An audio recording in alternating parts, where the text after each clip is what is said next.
मैं doctor KL. Meena, associate professor Sanskrit, राजकीय महाविद्यालय करौली। संस्कृत ऑनलाइन कक्षा में आज हम प्रत्यय के विषय में अध्ययन करने जा रहे हैं।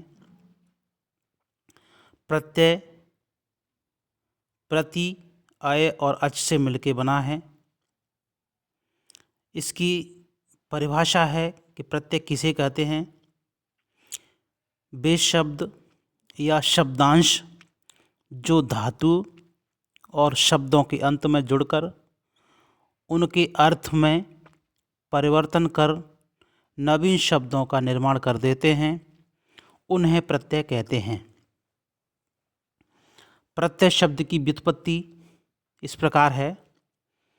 प्रतीयते विधीयते इति प्रत्ययः, अर्थात जो प्रतीत होते हैं या दिखाई देते हैं अथवा जिनका किसी सूत्र विशेष के द्वारा विधान किया जाता है, वे प्रत्यय कहलाते हैं। अर्थात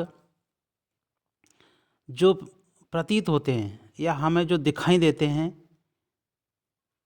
या फिर जिनका किसी सूत्र के माध्यम से हम विधान करते हैं, वो प्रत्यय कहलाते हैं। उसे ही हम प्रत्यय कहते हैं।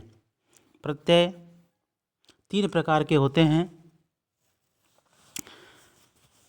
कृत प्रत्यय, तद्धित प्रत्यय और स्त्री प्रत्यय। इस प्रकार से प्रत्यय 3 प्रकार के हुए।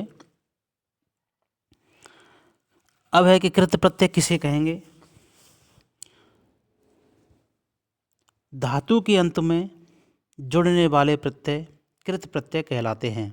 अर्थात जो धातु के अंत में जोड़े जाते हैं, धातुओं के साथ जोड़े जाते हैं, ऐसे प्रत्ययों को कृत प्रत्यय कहा जाता है।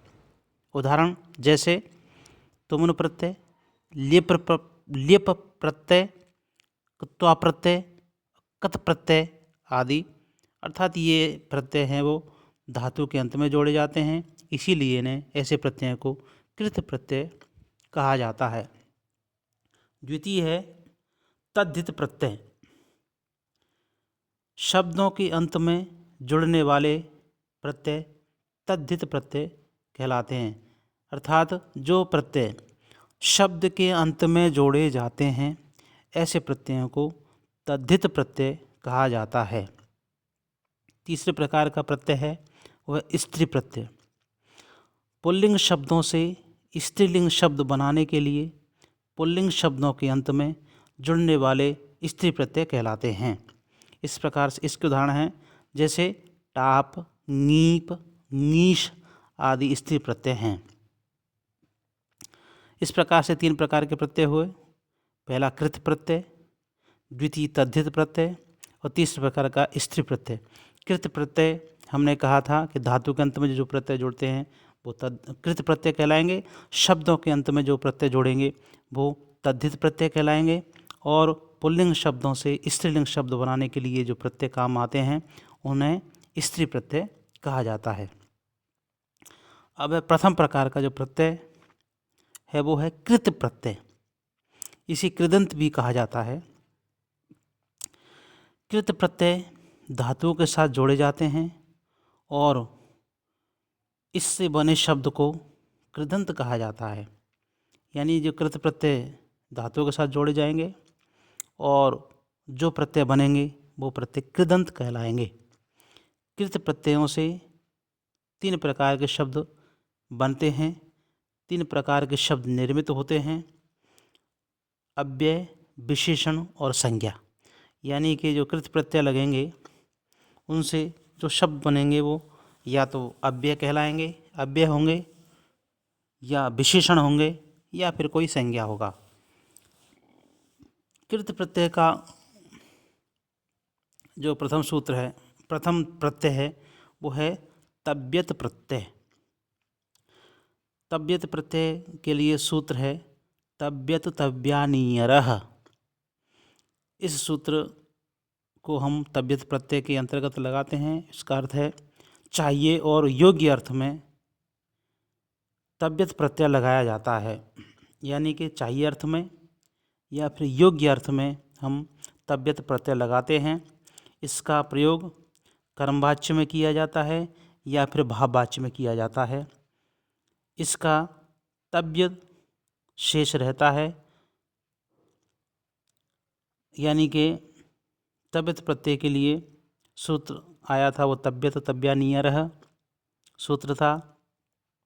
ये प्रत्यय कहाँ लगाया जाएगा, क्या इसके उदाहरण रहेंगे, वो है चाहिए अर्थ में और योग्य अर्थ में हम तव्यत प्रत्यय को लगाते हैं। इसका प्रयोग हम केवल कर्मवाच्य और भाववाच्य में ही करते हैं। तव्यत प्रत्यय का तव्य ही शेष रहता है। अब इसके उदाहरण देखेंगे कि जैसे पठितव्यम पढ़ना चाहिए, मया पठितव्यम। यहाँ पर पठितव्यम जो शब्द है इसमें तव्यत प्रत्यय का प्रयोग किया गया है। अन्य उदाहरण है कर्तव्यम या फिर कर्तव्यः या फिर कर्तव्या। इसके जो रूप चलेंगे, जैसे तव्यत प्रत्यय जब बनेगा तो उसके रूप चलेंगे पुल्लिंग में राम की तरह इसके रूप चलते हैं, स्त्रीलिंग में रमा की तरह रूप चलेंगे और नपुंसक लिंग में गृह की तरह रूप चलेंगे। जैसे क्री प्लस तव्यत कर्तव्यः, ये पुल्लिंग में है।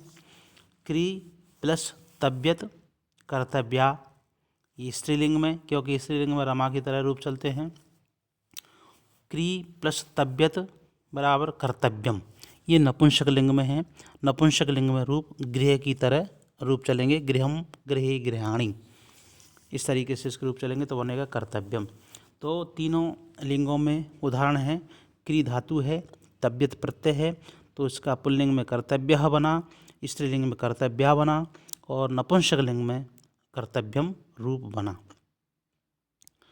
पठ प्लस तव्यत पठितव्यः, पठितव्या और पठितव्यम, तीनों लिंगों में ये रूप बन जाएंगे। दा प्लस तव्यत दातव्यः, हस प्लस तव्यत हस्तव्यः, ची प्लस तव्यत चेतव्यः। इस प्रकार से यानी कि उदाहरण बने और इन धातुओं के साथ तव्यत प्रत्यय जोड़ा गया है और तव्यत प्रत्यय जुड़ने के बाद ही कर्तव्यः, पठितव्यः, दातव्यः, हसितव्यः, चेतव्यः रूप बने हैं। यानी कि तव्यत प्रत्यय का तव्य शेष रहेगा और शब्द धातुओं में यहाँ पर तव्य लास्ट में आएगा, वही तव्यत प्रत्यय कहलाता है। इस प्रकार ये उक्त जो उदाहरण हैं वो तव्यत प्रत्यय के उदाहरण हैं। धन्यवाद।